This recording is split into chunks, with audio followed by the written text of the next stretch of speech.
Hello students, welcome to Med Dental Inside YouTube channel.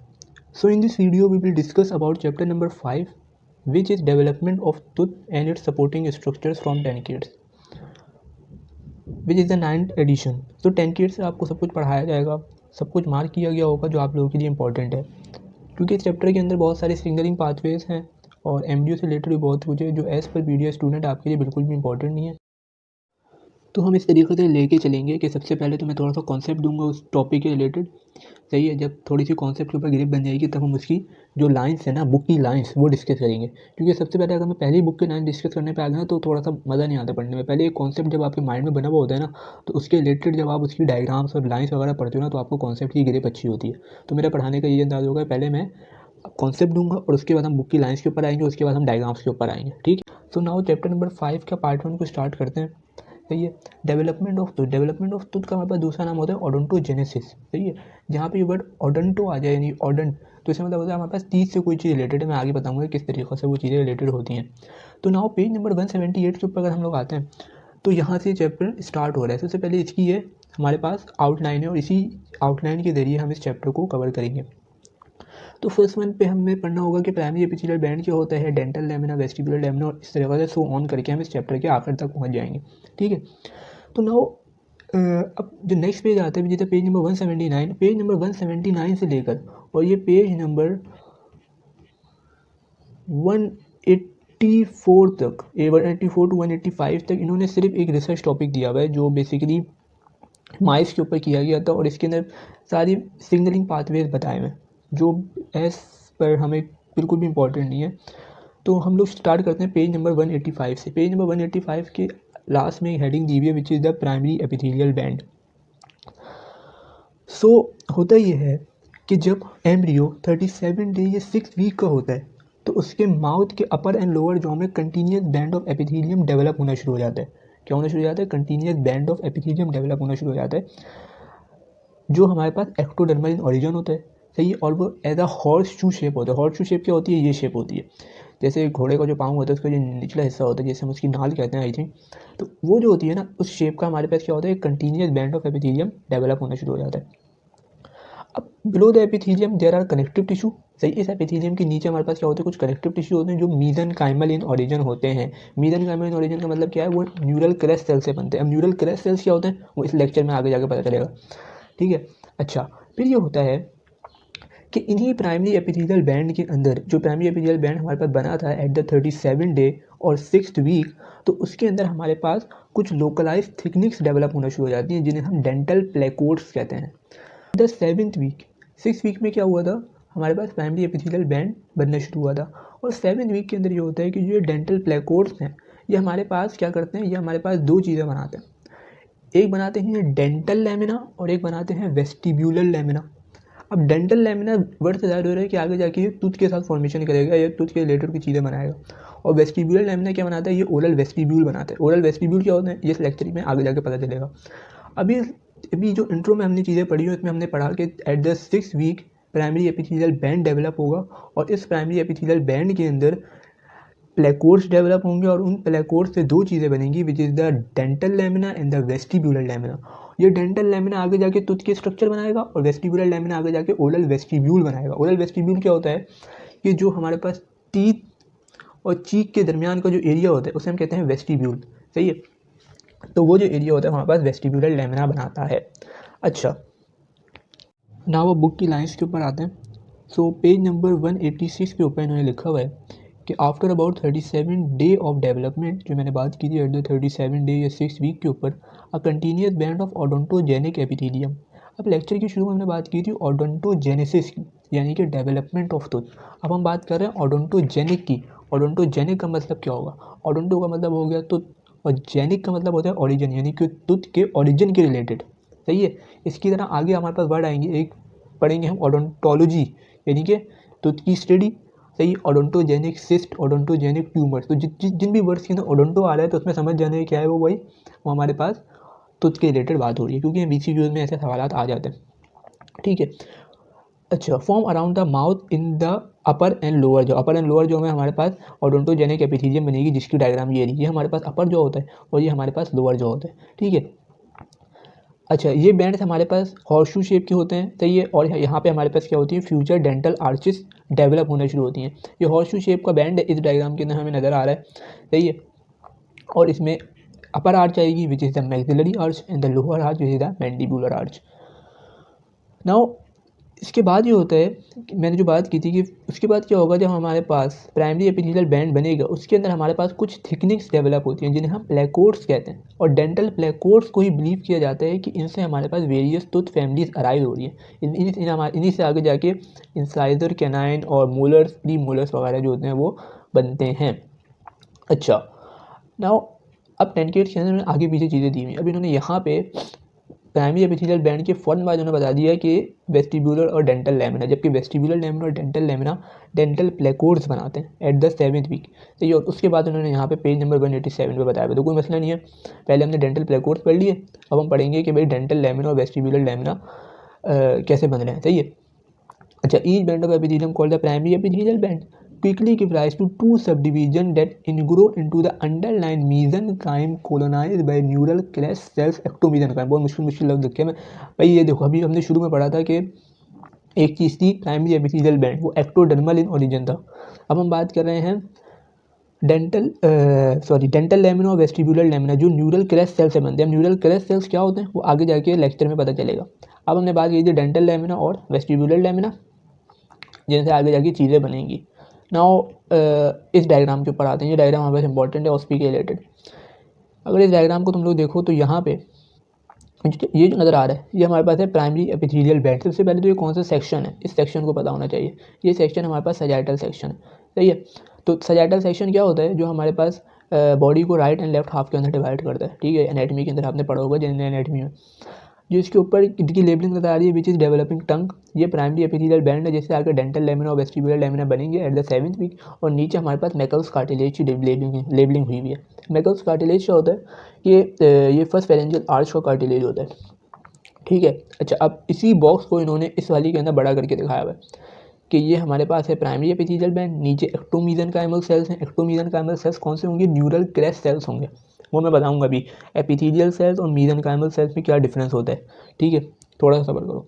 और नीचे हमारे पास वही मैकल्स कार्टिलेज दिया हुआ है। तो हमने फर्स्ट डायग्राम को भी कवर कर लिया और हमने सेकंड डायग्राम को भी कवर कर लिया। मैं डायग्राम साथ इस वजह से कवर करवाता जा रहा हूँ क्योंकि ये आपके ऑस्पी के रिलेटेड है और ऑस्पी में ये डायग्राम्स आती हैं और बच्चे इनको छोड़ के जाते हैं तो वो लटक जाते हैं। नाउ थर्ड डायग्राम है फिगर 5.4। फिगर 5.4 हम इसके बाद पढ़ेंगे, थोड़ी सी और डिस्कस कर लेते हैं। अच्छा, अब हमने बात की है कि जी डेंटल प्लेकोर्ड बन गई और डेंटल प्लेकोर्ड से हमारे पास वेरियस टूथ फैमिलीज बन रही है। अच्छा, उसके बाद की जो पूरा पैराग्राफ लिखा हुआ है इसमें उन्होंने सिर्फ सिग्नलिंग पाथवेज बताए हुए कि FGF बढ़ेगा तो क्या होगा, विंड पाथवे से क्या होता है, BMP से क्या होता है, ये बोन मॉर्फोजेनेटिक फैक्टर से क्या होगा, मैट्रिक्स प्रोटीन्स आएंगी, P63 आएगा, नेक्रोसिस फैक्टर आएगा, इससे क्या होता है। तो ये कुछ नहीं है, ये नहीं पढ़ना चाहिए, ये पेपर में भी नहीं आता। बस तुम्हें ये बताना चाहिए कि अगर इन पाथवे के अंदर कोई डिफेक्ट आ गया तो हमारे पास डिस्प्लेजिया हो जाता है, जिससे हमारे पास या तो अगर पाथवे ज़्यादा हाइपर एक्टिव हो गया तो कोई टूथ जो होगा वो एबेरेंट टूथ आ जाएगा, कोई ज़्यादा टूथ आ जाएंगे, ओवर एक्टिवेशन हो जाएगी। और अगर नहीं हुए पाथवे में कोई डिफेक्ट आ गया तो हमारे पास क्या हो जाएगा, मिसिंग टीथ हो जाएंगे। और मिसिंग टीथ की जो टर्म होती है उसे हम कहते हैं ओलिगोडोंशिया। क्या कहते हैं, ओलिगोडोंशिया। देखो इसके अंदर भी डोंशिया आ रहा है, इनके डोंटो करके वर्ड आ रहा है, सही। यहाँ पे मिस हैपन टीथ हो जाएंगे। नाउ ये जो है smaller than normal placodes lead to missing और smaller teeth, where the larger placode induce supernumerary and larger teeth. ये तो सिंपल सी बात है, सेल्फ एक्सप्लेनेटरी सी बात है, ठीक है। नाउ अच्छा, अब अगर इस डायग्राम को देखो, पीछे ऊपर मैंने एक डायग्राम छोड़ी हुई है, मैं डायग्राम इसके बाद बताऊंगा कि जो इन्होंने फर्स्ट में दिया हुआ है ये बेसिकली माइस की डायग्राम है, सही है। इसके अंदर इन्होंने डेंटल प्लेकोर्ड्स बताए हुए कि डेंटल प्लेकोर्ड्स ऐसे होते हैं, सही। और जो ये डायग्राम है ना विच इज़ अ रेडियोग्राफ, ये क्या है, रेडियोग्राफ है। जब भी आपके पास ऑस्पी के अंदर कोई भी डायग्राम आती है तो सबसे पहले पूछते हैं कि ये क्या चीज़ है, ये हिस्टोलॉजिकल सेक्शन है किसी चीज़ का, ये रेडियोग्राफ है, ये क्या है। तो आपको ये रेडियोग्राफ, ऊपर वाली डायग्राम आपकी हिस्टोलॉजिकल सेक्शन है, अगर बोन होती तो वो ग्राउंड सेक्शन होता बोन का, सही है। तो ये चीज़ें भी आप लोगों को पता होनी चाहिए। अच्छा, अब इस डायग्राम के अंदर तुम्हें क्या नज़र आ रहा है कि यहाँ पे एक तीत है, बीच तारे तीत खाली है और फिर यहाँ पर तीत है, सही है। तो ये क्या चीज़ है, ये हमारे पास इसको हुआ है ओलिगोडोंशिया, यानी कि इसके तीत मिसिंग है। और अगर बहुत सारे तीत मिसिंग हो तो उसे हम कहते हैं हाइपोडोंशिया, ठीक है। इस डायग्राम के अंदर यही बात बताई हुई है। अच्छा जी, अब हम आ गए ये वाली डायग्राम में फिगर 5.4। फिगर 5.4 के अंदर अगर हम लोग आएँ तो हम देखते हैं कि वही जो प्राइमरी एपिथेलियल बैंड था, सही, उसी से हमारे पास दो चीज़ें बन रही थी आगे जाके, डेंटल प्लेकोर्स बन रहे थे, और डेंटल प्लेकोर्स हमारे पास दो चीज़ें बना रहे थे, डेंटल लेमिना और वेस्टिबुलर लेमिना। उसी जो ऊपर हमने डायग्राम देखी थी, उस डायग्राम को थोड़ा सा इन्होंने, उस डायग्राम का नया वर्जन है ये, सही है, ऊपर टंग ये दिखाई भी है इन्होंने, ठीक है। अब यहाँ पे आके this one is the dental lamina, जिससे आगे जाके हमारे पास टूथ की बड बन रही है, और टूथ बड बनेगी उससे जाके हमारे पास टीथ बनेगा, और पीछे हमारे पास है इसका वेस्टिब्यूलर लेमिना। तो इस चैप्टर के इंट्रोडक्शन के अंदर हमने क्या क्या पढ़ लिया? हमने पढ़ लिया प्राइमरी एपिथेलियल बैंड, हमने पढ़ लिया प्लेकोर्स, हमने पढ़ लिया डेंटल लेमिना और वेस्टिब्यूलर लेमिना। तो ये इसके ऊपर मैं इस वजह से इम्फेसाइज कर रहा हूँ क्योंकि जब तक तुम लोगों को इन चीज़ों का कॉन्सेप्ट नहीं होगा ना, तब तक तुम लोगों को आगे का चैप्टर समझ में नहीं आएगा, क्योंकि इस चैप्टर में बहुत सारी टर्मिनोलॉजीज हैं, सही है। तो जब तक वो चीज़ें आपकी कवर नहीं होंगी तब तक आपको ये चीज़ें समझ में नहीं आएंगी। तो इंट्रो के अंदर प्राइमरी एपिथेलियल बैंड की हेडिंग के अंदर आपकी ये चीज़ें बहुत इंपॉर्टेंट है, सही है। नाउ अब आते नाउ अगली हेडिंग पे आने से पहले, जो डेंटल लेमिना की हेडिंग है उससे पहले कुछ चीज़ें तुम लोगों को बता देता हूँ कि एक चीज़ मैंने बताया था कि एपिथेलियल सेल्स क्या आते हैं और मीसेंकाइमल सेल्स क्या आते हैं, सही ऊपर, क्योंकि बच्चों को लास्ट तक ये कॉन्सेप्ट पता ही नहीं होता कि हमारी बॉडी के अंदर एपिथेलियल सेल्स कौन से होते हैं, मीसेंकाइमल सेल्स कौन से होते हैं, न्यूरल क्रस्ट सेल्स क्या करते हैं, क्योंकि हम लोग एम्ब्रियो तो सही से पढ़ते हैं नहीं, और फिर आगे जाके हम इन चीज़ों में मुश्किल होती है। बच्चे एक्टोमीसेंकाइमल सेल्स को अलग चीज़ें समझ रहे होते हैं। सो अच्छा है कि भाई इन्हीं चैप्टर्स के अंदर तुम लोग कॉन्सेप्ट गेन कर लो, क्योंकि तुमने एम्ब्रियो के अंदर भी ये चीज़ें पढ़नी है, सही है। अगर यहाँ पे पढ़ लोगे तो अच्छी बात है, वहाँ पे भी चीज़ें रिवाइज हो जाएंगी। तो होते ही है कि एपिथेलियल और मीसेंकाइमल सेल्स के पहले बारे में बताता हूँ कि ये दोनों हमारी बॉडी के बेसिक टाइप्स ऑफ सेल्स होते हैं। अब एपिथेलियल सेल्स लेकिन होते ही अलग अलग जगहों पे। जो एपिथेलियल सेल्स होते हैं इनका फंक्शन ये होता है कि ये प्रोटेक्शन में काम करते हैं, ये एब्जॉर्प्शन में काम करते हैं और सिक्रीशन करते हैं, तो ये दो तीन इनके फंक्शन होते हैं। और जो मीसेंकाइमल सेल्स होते हैं वो टिश्यू रिपेयर में काम करते हैं और डिफ्रेंशिएशन में काम करते हैं, सही है। और सबसे इंपॉर्टेंट जो इनका डिफरेंस है ना एपिथेलियल और मीसेंकाइमल सेल्स का, वो ये है कि जो एपिथेलियल सेल्स होते हैं वो बेसमेंट मेम्ब्रेन के साथ अटैच होते हैं, और जो मीसेंकाइमल सेल्स होते हैं वो बेसमेंट मेम्ब्रेन के साथ अटैच नहीं होते। तो ये BCQ है, BCQ आता है पेपर के अंदर, कौन से सेल्स हैं जो बेसमेंट मेम्ब्रेन के साथ अटैच होते हैं और कौन से सेल्स हैं जो बेसमेंट मेम्ब्रेन के साथ अटैच नहीं होते। नाउ न्यूरल क्रस्ट सेल्स क्या होते हैं? Neural crest cells basically migratory cells होते हैं। जब हमारे पास एम्ब्रियो की जब न्यूरल ट्यूब बन रही होती है ना, जब एम्ब्रियो की न्यूरल ट्यूब बन रही होती है, बहुत स्पेसिफिक करके और बहुत ब्रीफ से ये बता रहा हूँ क्योंकि ये आपका बहुत बड़ा टॉपिक है आपका एम्ब्रियो का, अगर वो मैं पढ़ाने बैठा तो वो ये चैप्टर हमारा कहीं कहीं निकल जाएगा। तो थोड़ा सा डीप से बता देता हूँ कि जो न्यूरल क्रस्ट सेल्स ये होते हैं कि जब न्यूरल ट्यूब बन रही होती है तो बेसिकली ये माइग्रेट करके आते हैं वहाँ से और बहुत सारे स्ट्रक्चर्स बनाते हैं। जब न्यूरल ट्यूब वाली जगह से माइग्रेट करके दूसरे स्ट्रक्चर तक आते हैं, जैसे कि मेलानोसाइट्स बनाते हैं आपके, ये एड्रीनल मेड्यूलर के सेल्स बनाते हैं, ये हमारे पास क्रेनियोफेशियल स्केलेटन के बहुत सारी चीज़ें बनाते हैं, जैसे कि जॉ बोन ये बनाते हैं। डेंटिन के जो सेल्स होते हैं विच कॉल्ड ओडोंटोब्लास्ट, वो न्यूरल क्रस्ट सेल से बनते हैं। नाउ अब डेंटल लेमिना शुरू करते हैं। डेंटल लेमिना में वही डायग्राम से बताऊंगा। होता ये है कि बेसिकली जो एपिथेलियल ग्रोथ होना शुरू हो जाती है इनटू एक्टोमीसेंकाइमल सेल्स। अब एक्टोमीसेंकाइमल सेल्स मुझे दोबारा बताने की जरूरत नहीं, मैंने भी बहुत अच्छा बता दिया उसको कि वो न्यूरल क्रस्ट ड्राइव सेल्स होते हैं जो हमारे पास मीसेंकाइमल्स होते हैं, सही है, मीसेंकाइमल होते हैं। अच्छा, अब एक्टोमीसेंकाइमल्स अब होती क्या है कि एपिथेलियल सेल्स की ग्रोथ हो रही है, तुम लोग यहाँ पे देख रहे हो कि बाकी जगह के सेल्स अलग है लेकिन यहाँ के सेल्स क्या हो रहे हैं, वो ग्रोथ करके नीचे आ रहे हैं, तो ये और यहाँ पे अक्यूमुलेट हो रहा है। यहाँ पे कौन से सेल इसके अंदर, एक्टोमीसेंकाइमल सेल्स जो सेल्स हैं वो इन आउटग्रोथ के अंदर एक्यूमुलेट होने शुरू हो रहे हैं, और यहाँ से ये डेंटल लेमिना की फॉर्मेशन हो रही है। और ये डेंटल लेमिना आगे जाके जो टूथ की डेवलपमेंट है उसको 3 स्टेजेस के अंदर डिवाइड कर देते हैं।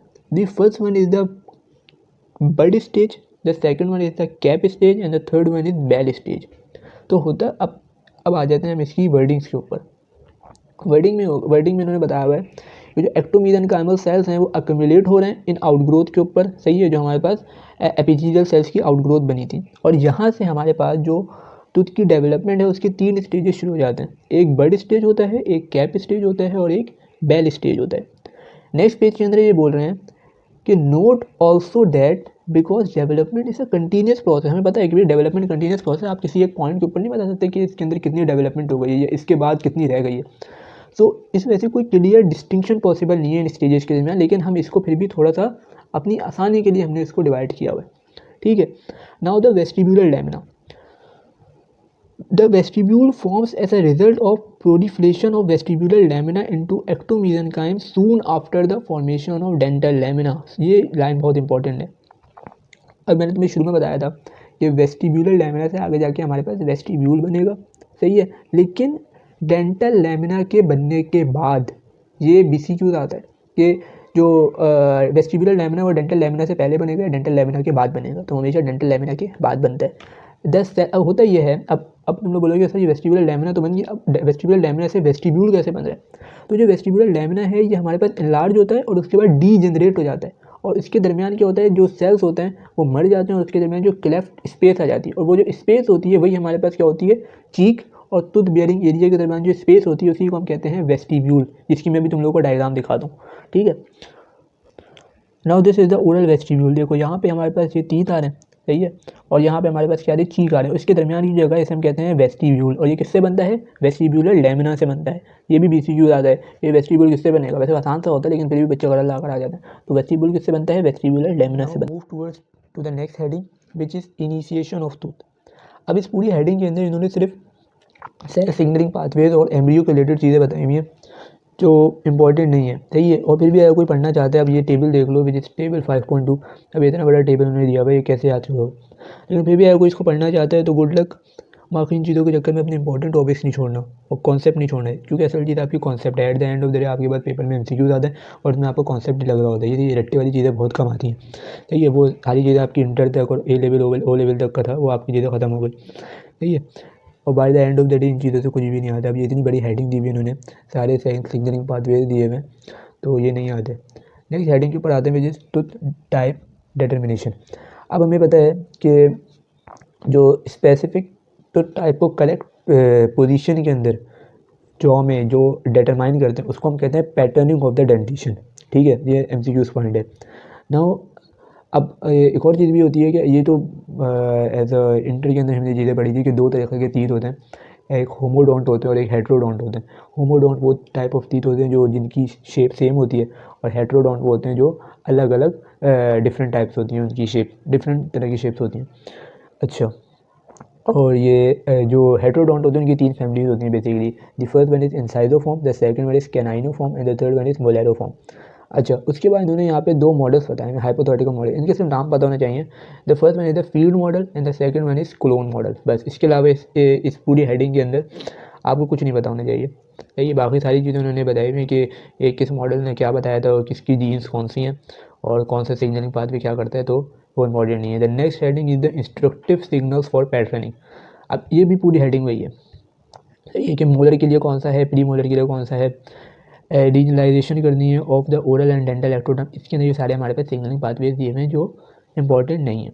तो इन द फर्स्ट पार्ट हमने यहाँ तक पढ़ लिया कि हमने शुरू में पढ़ा था कि प्राइमरी एपिथेलियल बैंड बना, उससे डेंटल प्लेकोर्ड्स बने, उससे डेंटल लेमिना बना और वेस्टिबुलर लेमिना बना। डेंटल लेमिना थे उससे 3 स्टेजेस बनेंगे which is the bud stage, cap stage and bell stage, जो हम नेक्स्ट वीडियो के अंदर पढ़ेंगे बहुत डिटेल में।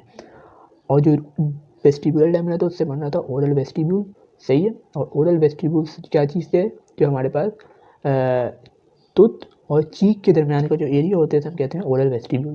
तो इन द फर्स्ट पार्ट आपको ये चीज़ें फिंगर टिप्स पे होनी चाहिए, जब तक ये नहीं होंगी तब तक हम नेक्स्ट पार्ट पे जा नहीं सकते। नहीं समझ में आया तो इसको वीडियो को रिमाइंड करके दोबारा देखो, सही है। और वीडियो अच्छी लगी हो तो सब्सक्राइब करो चैनल को, लाइक करो, शेयर करो अपने क्लासमेट्स के साथ, और बाकी अल्लाह हाफ़िज़।